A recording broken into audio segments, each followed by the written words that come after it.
So our next video is really the nitty-gritty of simplifying radicals, right?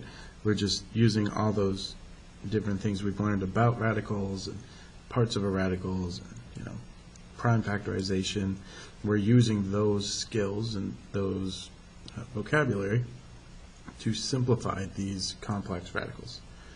So we have a list of steps that are going to help us along the way.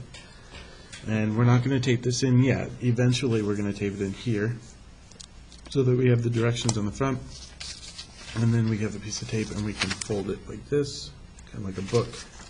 Fold it over and look at the examples that go with the steps.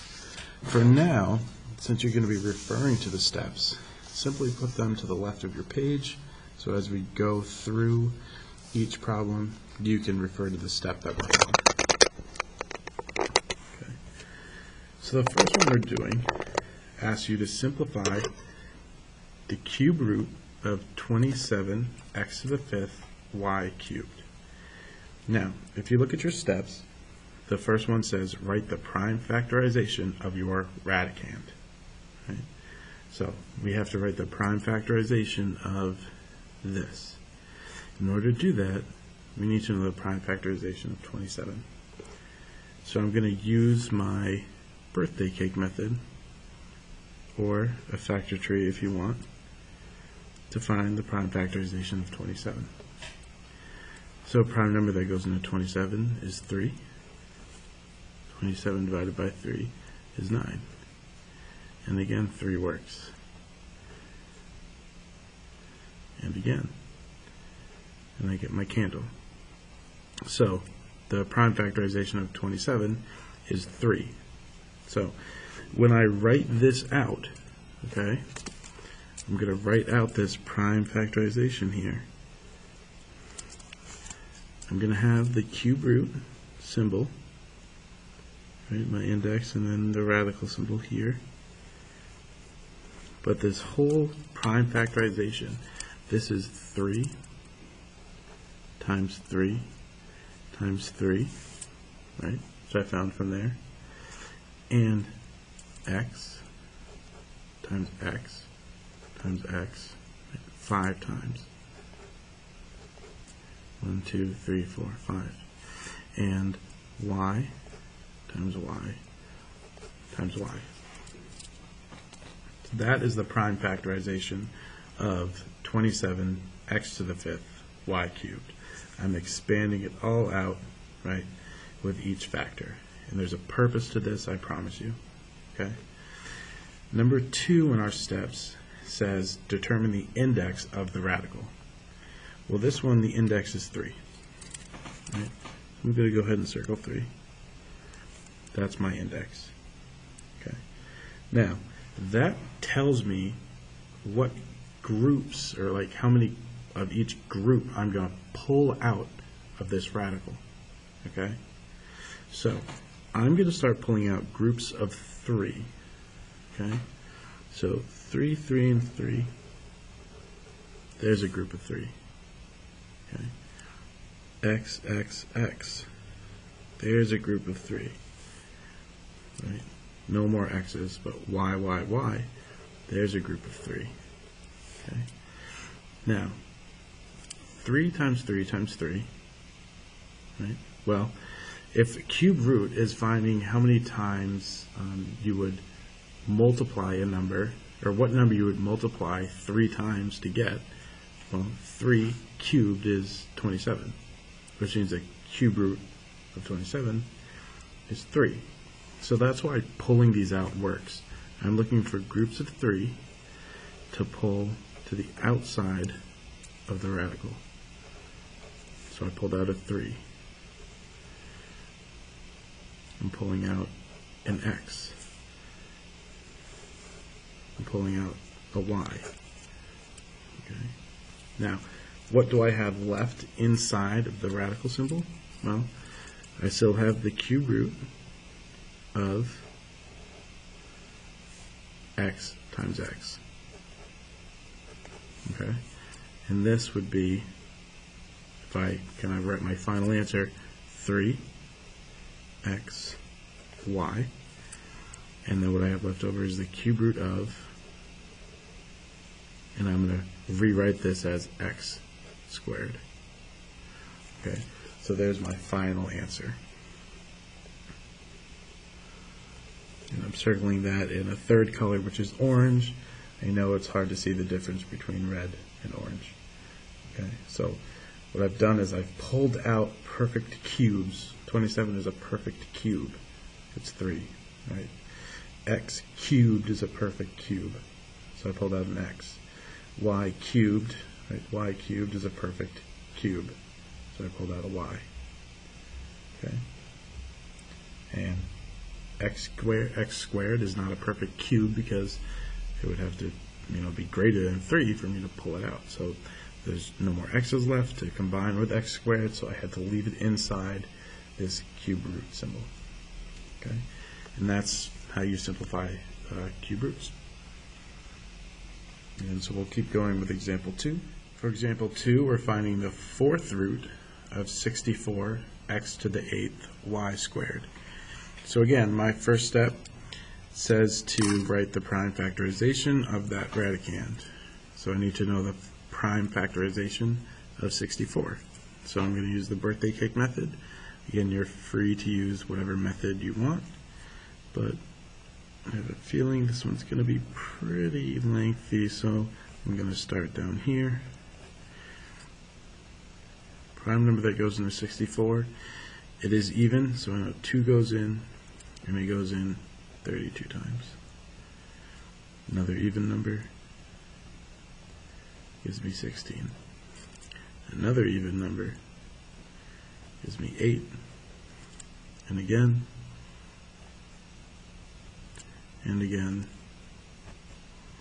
and one last time. So 64 is 2 times 2 times 2 times 2 times 2 times 2. Okay, so a lot to that one. But now I'm going to write the prime factorization of my radicand.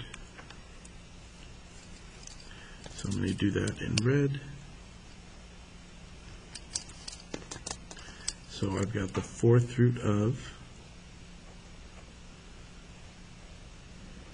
and this one's going to be long, 64 was 2 times 2 times 2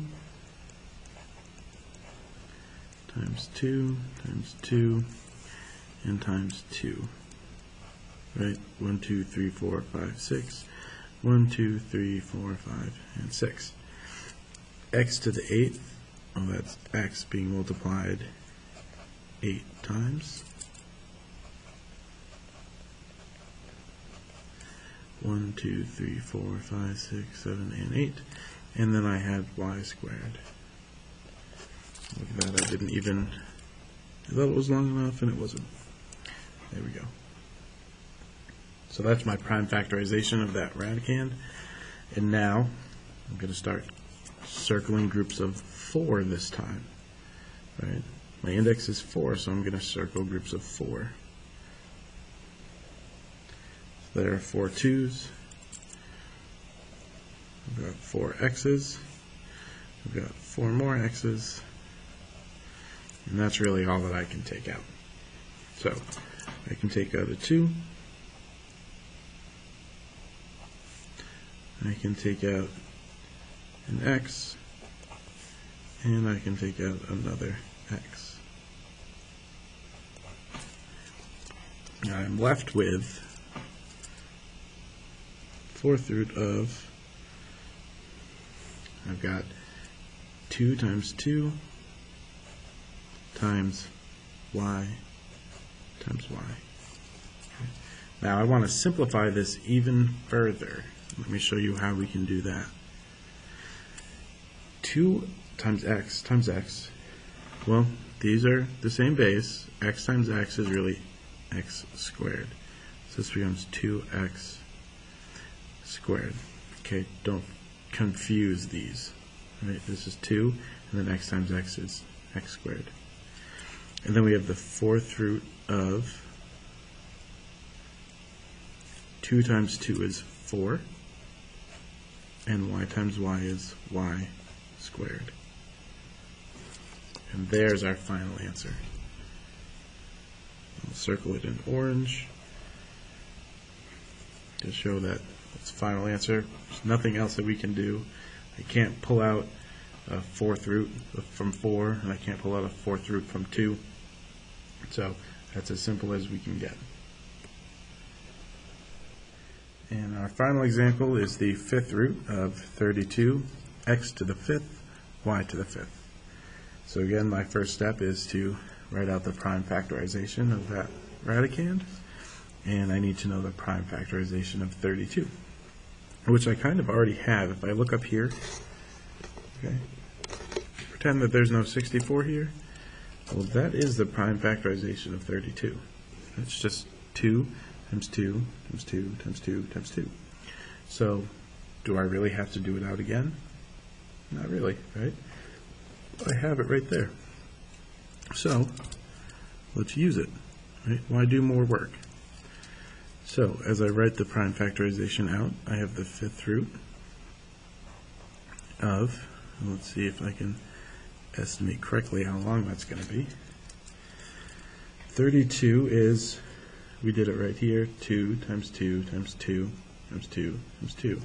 So that's 5 of them. Right, 1, 2, 3, 4, and 5. X to the fifth, that's x being multiplied by itself 5 times. And y as well to the fifth is y being multiplied by itself 5 times. So that's pretty perfect. Okay, and then my next step is I figure out what my index is. In this case it's 5. So I'm going to be pulling out groups of 5. And I've got 5 2's.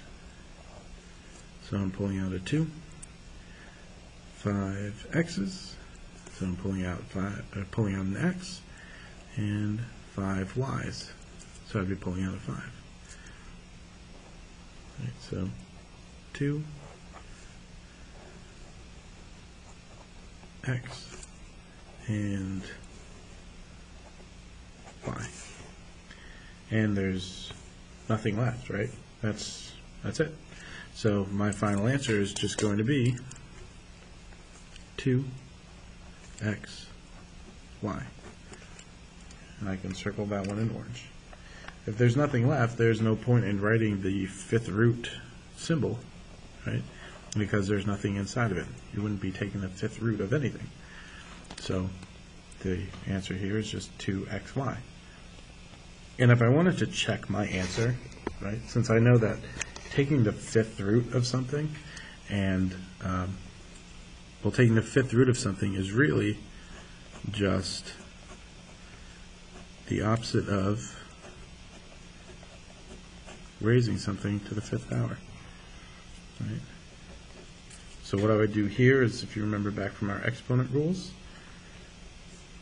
I would distribute this 5 in, 2 to the fifth, and then x to the fifth, and y to the fifth,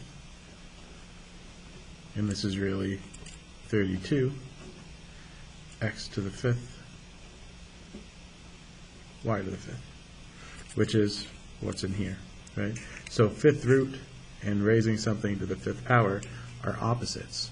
So if you ever want to check your answer, you can do it that way. Now that we have all 3 of those examples, you're going to take your steps and put a piece of tape on here, creating a page within a page. And so you can flip it over and have your examples right there of simplifying radicals with your steps. And these are the problems that you're going to complete on your own. Okay. On the left side, you're going to find the cube root of 8c to the third, and then the cube root of 56b squared. Number 3 is the fourth root of 176 g to the 7th, w to the 5th. And the last one, number 4, is the fifth root of 224 z to the 7th.